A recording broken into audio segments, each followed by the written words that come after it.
আমাৰ চিনিৰাম মালাং ডাঙৰীয়াই আমাৰ দিছপুৰত গৈ যিটো বক্তব্য ৰাখিলে যে গুভাত যিটো এয়াৰফোৰ্চ অস্ত্ৰ ভাণ্ডাৰ নিৰ্মাণৰ ক্ষেত্ৰত নেতৃত্ব লৈ থকা আমাৰ জাগিৰোডৰ জোচিং বৰদলৈ আৰু ভোগেশ্বৰ পাটৰ ডাঙৰীয়াৰ ওপৰত যি বক্তব্য ৰাখিলে, এই বক্তব্য আমি গোৱাবাসী ৰাইজৰ হৈ তীব্ৰ ভাষাৰে গৰিহণা দিছোঁ। অনাগত ভৱিষ্যত যাতে তেখেতে এনে বক্তব্যৰ পৰা বিৰত ৰাখে আৰু তেখেতে গোটেই ইয়াত যি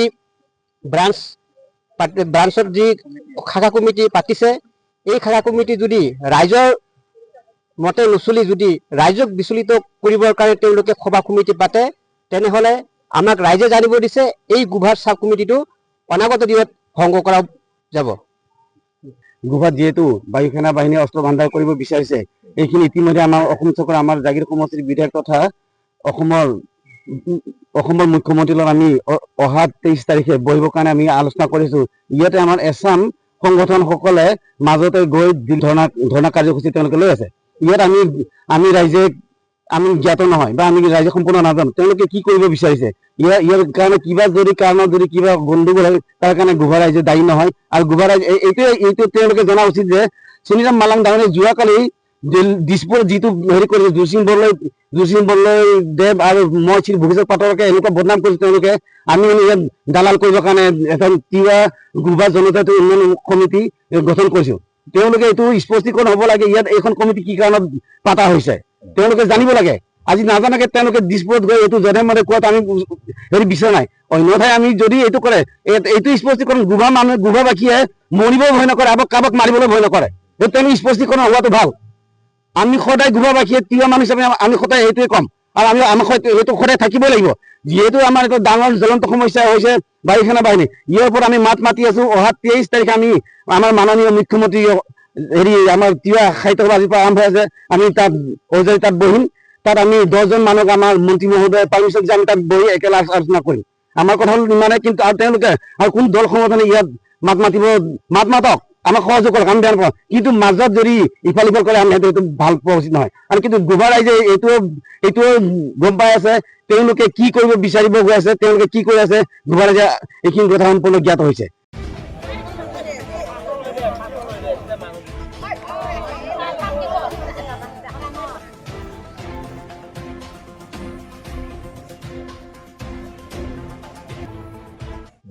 আমাৰ চিনিৰাম মালাং ডাঙৰীয়াই আমাৰ দিছপুৰত গৈ যিটো বক্তব্য ৰাখিলে যে গুভাত যিটো এয়াৰফোৰ্চ অস্ত্ৰ ভাণ্ডাৰ নিৰ্মাণৰ ক্ষেত্ৰত নেতৃত্ব লৈ থকা আমাৰ জাগিৰোডৰ জোচিং বৰদলৈ আৰু ভোগেশ্বৰ পাটৰ ডাঙৰীয়াৰ ওপৰত যি বক্তব্য ৰাখিলে, এই বক্তব্য আমি গোৱাবাসী ৰাইজৰ হৈ তীব্ৰ ভাষাৰে গৰিহণা দিছোঁ।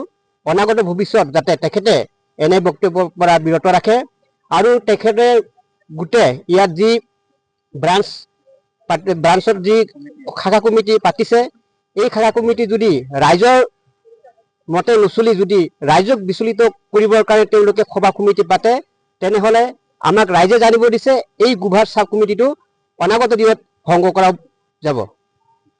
গুভাত যিহেতু বায়ু সেনা বাহিনীয়ে অস্ত্ৰ ভাণ্ডাৰ কৰিব বিচাৰিছে, এইখিনি ইতিমধ্যে আমাৰ অসম চৰকাৰ আমাৰ জাগিৰ সমষ্টিৰ বিধায়ক তথা অসমৰ মুখ্যমন্ত্ৰীৰ লগত আমি অহা 23 তাৰিখে বহিবৰ কাৰণে আমি আলোচনা কৰিছোঁ। ইয়াতে আমাৰ এছাম সংগঠনসকলে মাজতে গৈ ধৰ্ণা কাৰ্যসূচী তেওঁলোকে লৈ আছে। ইয়াত আমি ৰাইজে আমি জ্ঞাত নহয় বা আমি ৰাইজে সম্পূৰ্ণ নাজানো তেওঁলোকে কি কৰিব বিচাৰিছে।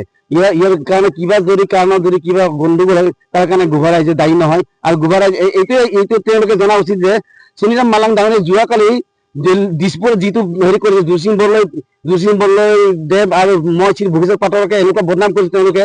আমি ইয়াত দালাল কৰিবৰ কাৰণে এখন তিৱা গুভা জনজাতি উন্নয়ন সমিতি গঠন কৰিছোঁ। তেওঁলোকে এইটো স্পষ্টীকৰণ হ'ব লাগে ইয়াত এইখন কমিটি কি কাৰণত পাতা হৈছে তেওঁলোকে জানিব লাগে। আজি নাজানাকে তেওঁলোকে দিছপুৰত গৈ এইটো জনে মনে কোৱাত আমি হেৰি বিচৰা নাই। অন্যথাই আমি যদি এইটো কৰে এইটো স্পষ্টীকৰণ গুভাবাসীয়ে মৰিবও ভয় নকৰে আৰু কাৰোবাক মাৰিবলৈ ভয় নকৰে। তেওঁলোক স্পষ্টীকৰণ হোৱাটো ভাল। আমি সদায় গুভাবাসীয়ে তিৱা মানুহ হিচাপে আমি সদায় এইটোৱে ক'ম আৰু আমি আমাক এইটো সদায় থাকিব লাগিব। যিহেতু আমাৰ এইটো ডাঙৰ জ্বলন্ত সমস্যা হৈছে বায়ু সেনা বাহিনী, ইয়াৰ ওপৰত আমি মাত মাতি আছো। অহা 23 তাৰিখে আমি আমাৰ মাননীয় মুখ্যমন্ত্ৰী আমাৰ তিৱা সাহিত্য সভাৰ পৰা আৰম্ভ হৈছে, আমি তাত অজয় তাত বহিম। তাত আমি 10জন মানুহক আমাৰ মন্ত্ৰী মহোদয় পাৰ্মিশ্যন দিছে, আমি তাত বহি একেলগে আলোচনা কৰিম।